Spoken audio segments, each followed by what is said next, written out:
एक अवतल दर्पण से 10 सेंटीमीटर की दूरी पर एक वस्तु स्थित है।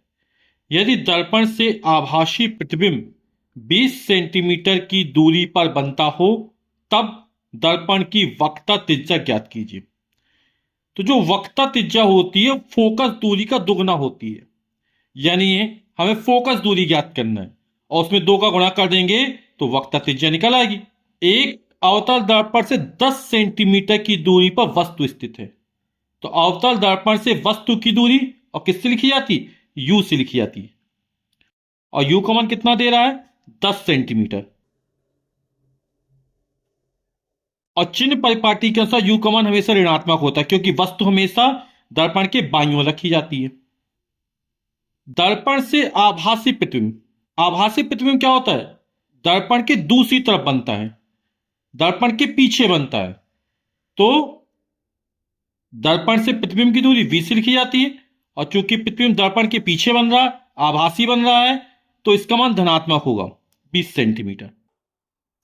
वक्रता त्रिज्या, रेडियस ऑफ कर्वेचर हमको ज्ञात करना है, तो दर्पण के सूत्र का प्रयोग कर देंगे। दर्पण का सूत्र क्या होता है?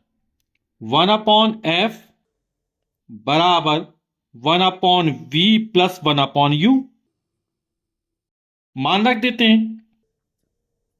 v का मान है 20 सेंटीमीटर, u का मान है माइनस का 10 सेंटीमीटर, तो प्लस माइनस का माइनस हो जाएगा, तो हो जाएगा 1/20 माइनस का 1/20 और 10 का लघुत्तम समापवट 20 निकलेगा एलसीएम।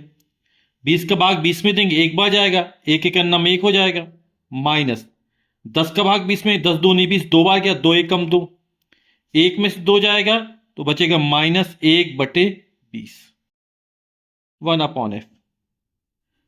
तो 1/f बराबर आया माइनस का 1/20। क्रॉस मल्टीप्लाई कर दो तो f एकम f और 20 एकम 20, ये हो गया माइनस का 20 सेंटीमीटर। आप लोग जानते हैं अवतल दर्पण की फोकस दूरी कैसी होती है? ऋणात्मक होती है, तो ऋणात्मक मिल गई हमको। हमें वक्रता त्रिज्या ज्ञात करना है, तो फोकस दूरी में 2 का गुणा कर देंगे तो वक्रता त्रिज्या निकल आएगी। वक्रता त्रिज्या क्या होती है? फोकस दूरी का दुगना होती है। तो वक्रता त्रिज्या कैपिटल R बराबर हो जाएगा 2f, फोकस दूरी का दुगना।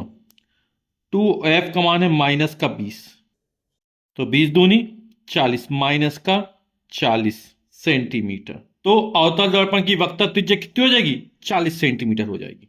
दूरी कभी भी ऋणात्मक नहीं होती है ना। माइनस ये प्रदर्शित कर रहा है कि ये जो दर्पण है वो कैसा है? अवतल दर्पण है।